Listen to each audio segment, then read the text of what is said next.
এই আইনের পাঁচটা তোমার পিছনে দেওয়ার জন্য আইনের ক্ষমতা আছে, তাই নিজের পিছনটাকে শক্ত করো, নিজের পিছনটাকে শক্ত করো। তার জন্য তাই এই বার্তাটা বুকে গেঁথে নিয়ে যাও।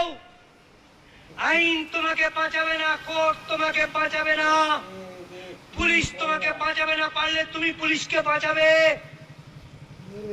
প্রশাসন তোমাকে বাঁচাবে না, সরকার তোমাকে বাঁচাবে না, রাজনৈতিক দল তোমাকে বাঁচাবে না। কে বাঁচাবে? কে বাঁচাবে? ভগবান শ্রীকৃষ্ণের শিক্ষা বাঁচাবে। কোন শিক্ষা? কোন শিক্ষা? কুরুক্ষেত্রের যুদ্ধের শিক্ষা। কি সেই শিক্ষা? কুরুক্ষেত্রের যুদ্ধের শিক্ষা হচ্ছে ভগবান কৃষ্ণ নিজে অস্ত্র ধরবেন না। কুরুক্ষেত্রের যুদ্ধের শিক্ষা হচ্ছে যার হাত থেকে অস্ত্রটা পড়ে যাবে উনি তাকে অনুপ্রাণিত করবেন অস্ত্রটা হাতে তুলে নিতে। কৃষ্ণের এই শিক্ষা, একমাত্র এই শিক্ষা তোমাকে বাঁচাতে পারে। হাতালিটা কম পড়লো, একটু কম বুঝলে মনে হচ্ছে।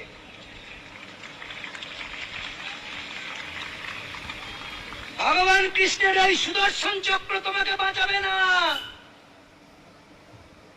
বন্ধু মনে রেখো, কংস কৃষ্ণের মা বাবার উপর অত্যাচার করেছিল, কৃষ্ণের 7 জন অগ্রজকে হত্যা করেছিল, তাই কংসকে কৃষ্ণ নিজের হাতে মেরেছিলেন।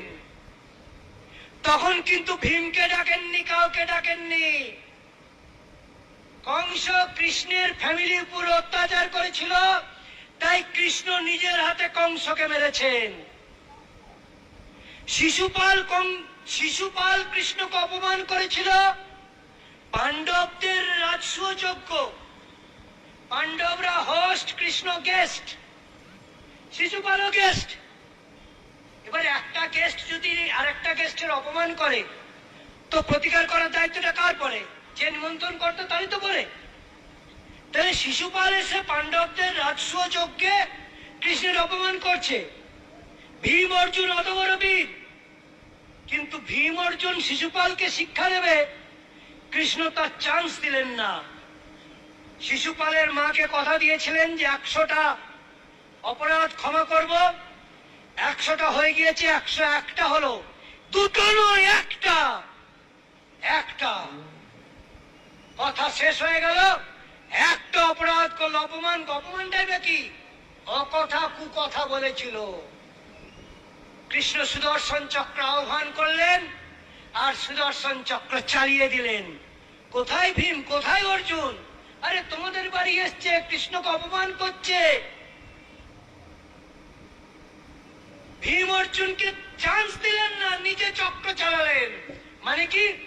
কৃষ্ণর উপরে যে অত্যাচার করেছে, অপমান করেছে, তার প্রতিকার কৃষ্ণ নিজের হাতে করেছেন।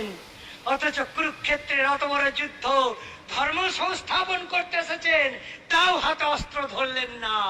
কি জন্য অস্ত্র ধরলেন না? ও আমার ফেট্টিবাদা যুবক ভাইরা, তোমাদেরকে শিক্ষা দেওয়ার জন্য, তোমাদেরকে শিক্ষা দেওয়ার জন্য তোমার এই তিলক্কাটা ঠাকুমা দিদিমাদেরকে বুঝিয়ে বলে দিও যে কৃষ্ণ অস্ত্র ধরেনি কেন, যাতে অর্জুন নিজের হাতে অস্ত্র ধরে। তোমরা হচ্ছে আজকের অর্জুন, তোমরা হচ্ছে আজকের অর্জুন। কুরুক্ষেত্রের যুদ্ধের সেই শিক্ষাটা তোমরা গ্রহণ করো।